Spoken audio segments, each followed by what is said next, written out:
The mysterious claims made by former Israeli space security chief Haim Eshed sent shockwaves across the world in December 2020.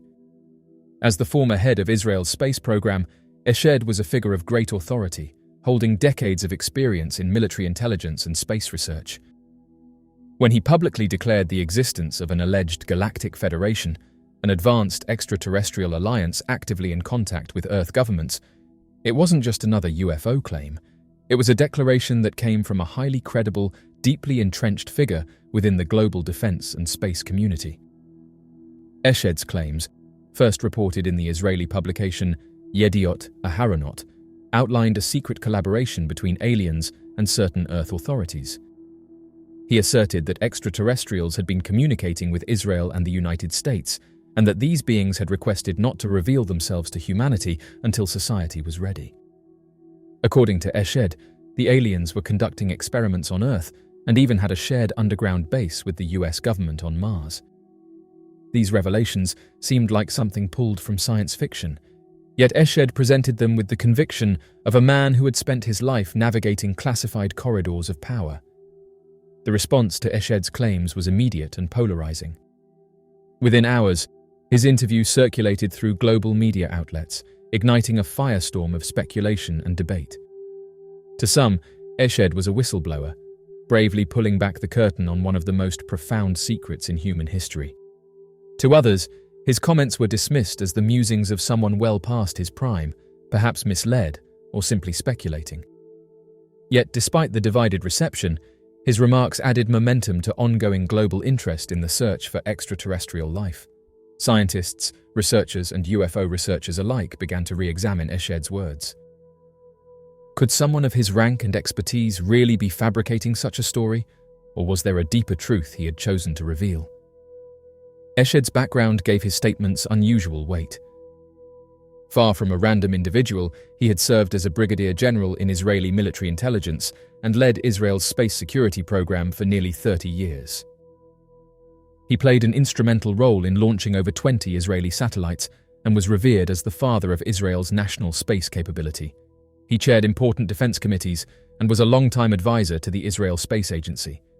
Over the years, he was awarded the Israel Defense Prize 3 times, the country's highest honor in defense and technology, for work considered classified even today.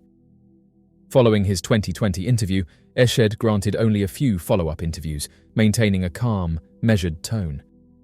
He claimed he was speaking out now because he felt it was time, especially as humanity had reached a level of awareness where such knowledge might not be dismissed outright.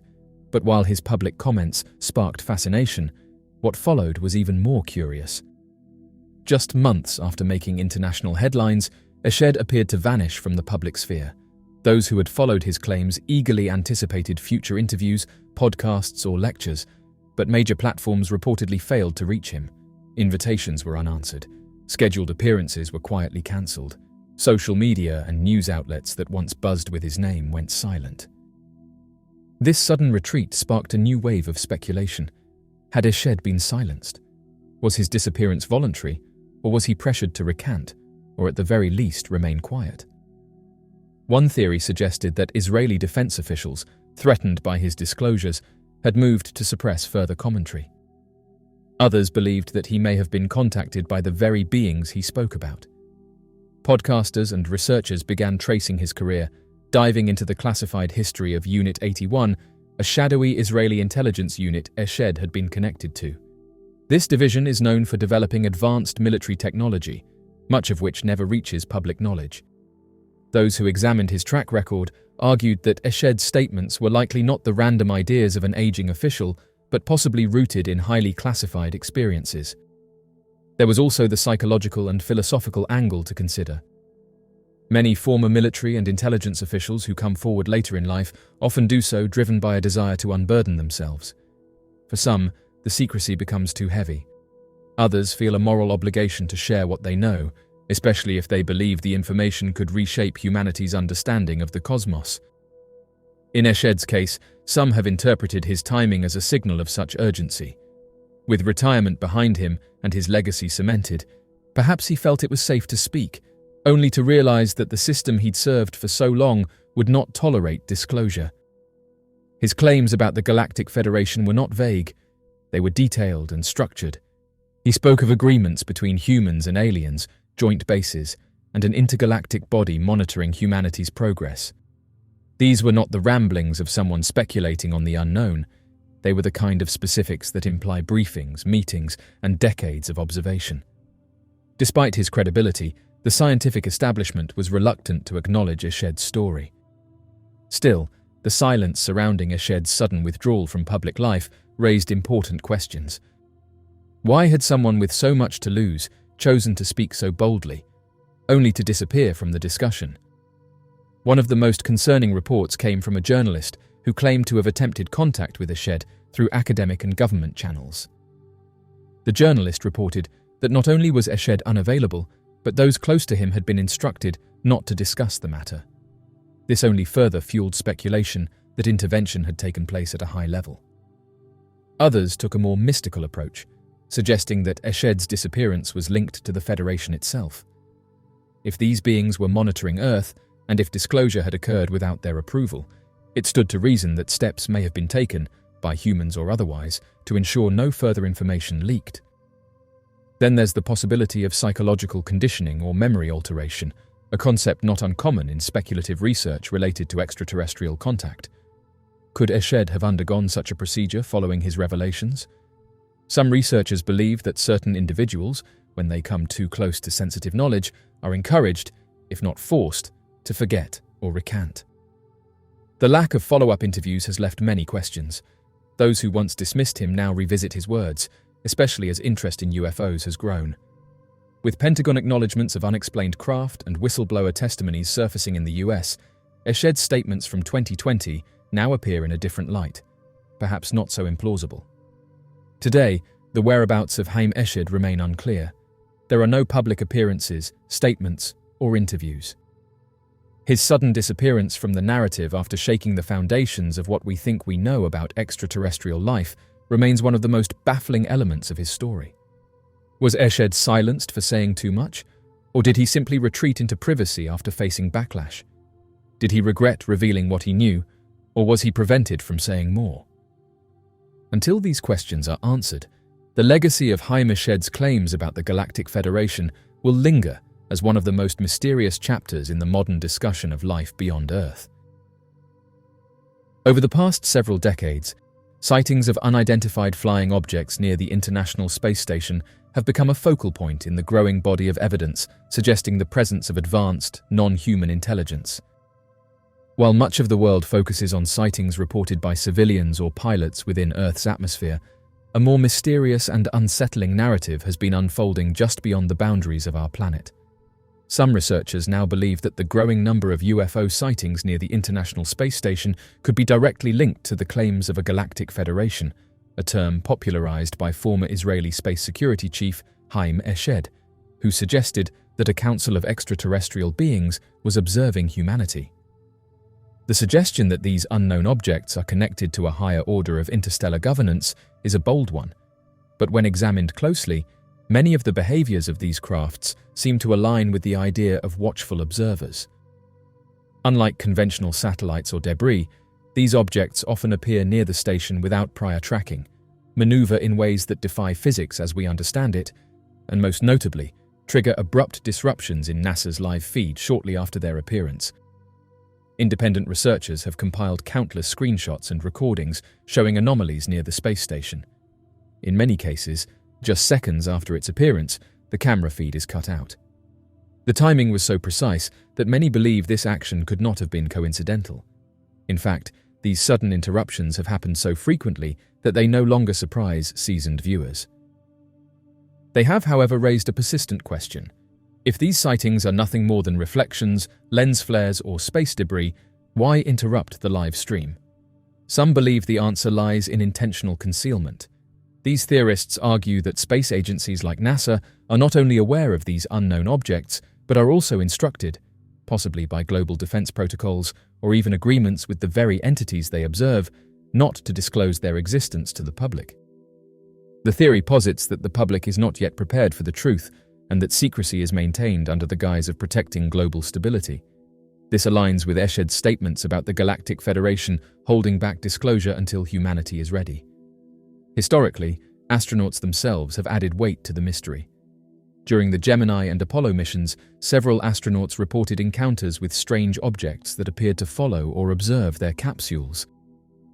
While most of these transcripts were buried in declassified documents, some reports have reached the public through interviews and memoirs. These astronauts, men and women trained in scientific discipline, often spoke with measured words, but the implication was clear. They saw something they could not explain. The phenomenon is not restricted to a single type of craft. In fact, the variety of shapes observed in near-Earth orbit is as diverse as those seen within Earth's atmosphere. One of the most frequently reported types is the glowing orb, spherical objects that pulse with light and often move in intelligent, responsive patterns. These orbs are especially compelling because they are not a recent development. Historical records and artwork dating back centuries have depicted glowing spheres in the sky, suggesting that these phenomena predate modern technology. Then, there are the black triangle UFOs. Silent, enormous, and sometimes seen hovering just above the Earth's surface, these craft are often associated with military installations and high-security zones. Their presence near the space station is puzzling. Their movement defies the laws of known propulsion systems, and their sheer size would make them difficult to miss if they were human-made. When seen near the International Space Station, these triangles behave differently from satellites or experimental aircraft. They shift direction abruptly, vanish without explanation, and at times even seem to respond to the presence of cameras or personnel. The classic flying saucer design also makes occasional appearances. These disc-shaped objects sometimes seem to glide effortlessly through the vacuum of space before stopping abruptly or fading from view. This behavior has been attributed to possible cloaking technology or advanced methods of space travel. Their existence near the space station, a location constantly monitored and recorded, should be difficult to ignore. Yet each time they appear, the evidence is quickly interrupted, feeds cut, recordings disappear, and explanations are absent. One of the more mysterious shapes observed is the cylindrical craft. These long, metallic-looking objects have been recorded moving at oblique angles, coming to sudden halts and accelerating faster than any known human vehicle. They bear little resemblance to satellites, which follow predictable orbits. Some observers have described them as floating silently, surrounded by a strange glow, before vanishing just as quickly as they appeared. These characteristics, along with their proximity to the space station, suggest deliberate observation rather than random passing. If these sightings were isolated incidents, they could be dismissed as camera malfunctions, light distortions, or misinterpretations of ordinary objects. But the patterns tell a different story.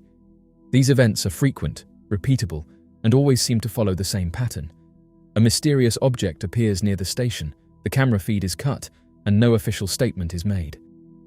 This cycle has repeated so many times that some researchers believe it's no longer a matter of questioning if something is happening, it's a matter of understanding why it is being hidden.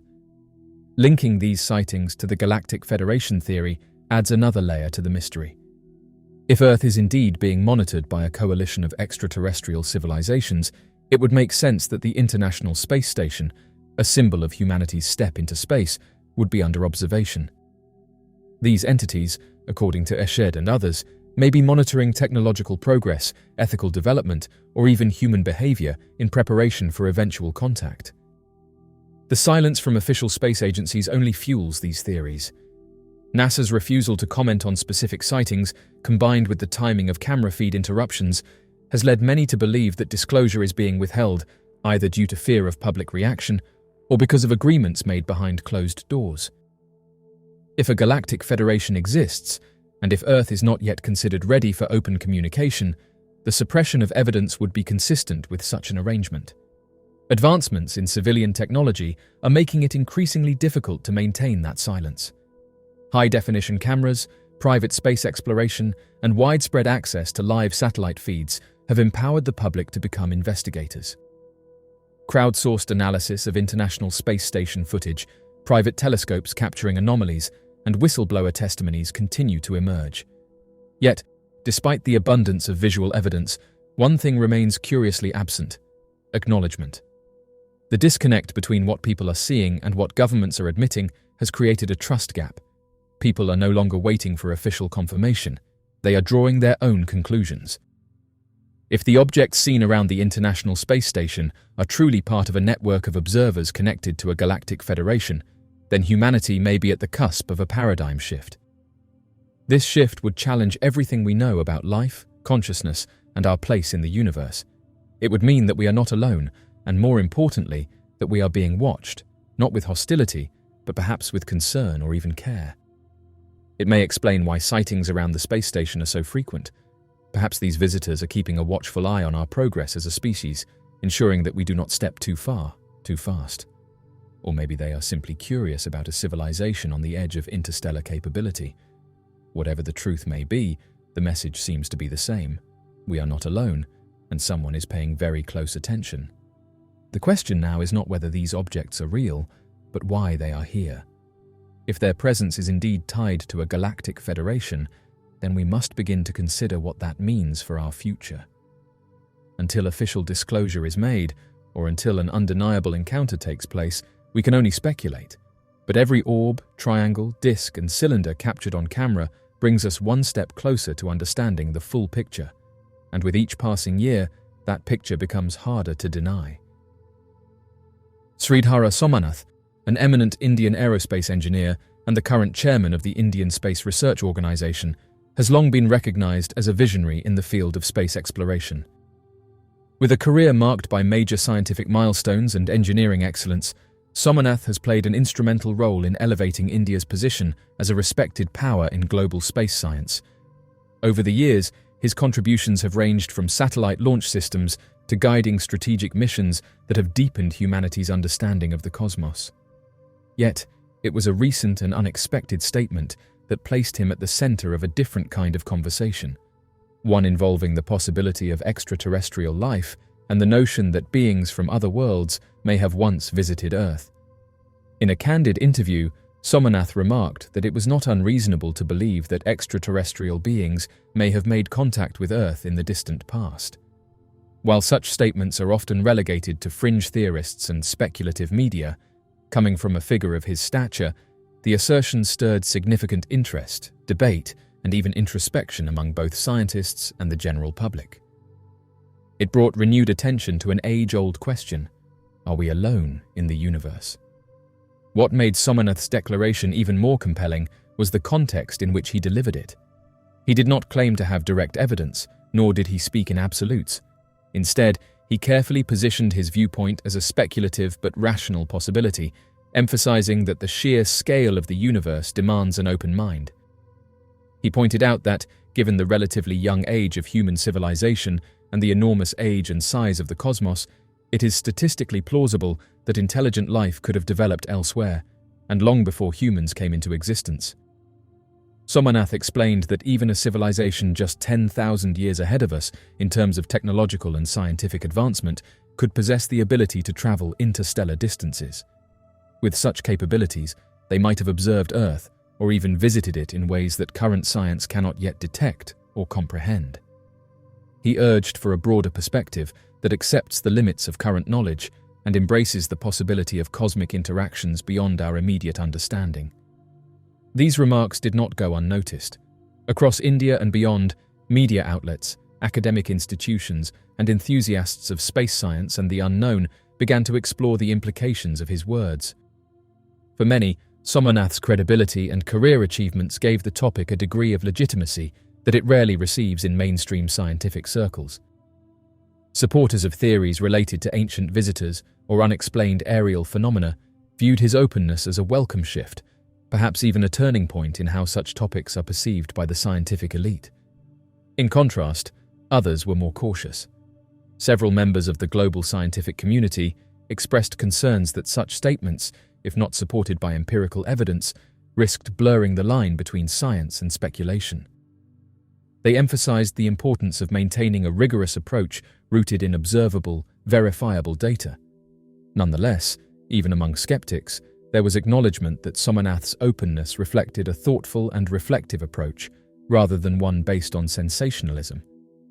Somanath's comments also highlighted a philosophical and epistemological dilemma that lies at the heart of scientific discovery. Should science restrict itself only to what can be currently measured, or should it also include thoughtful exploration of possibilities that might not yet be within reach?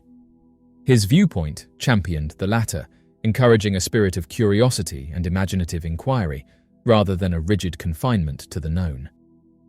To better understand the impact of his statements, it is useful to contrast them with the traditional approach of agencies such as NASA.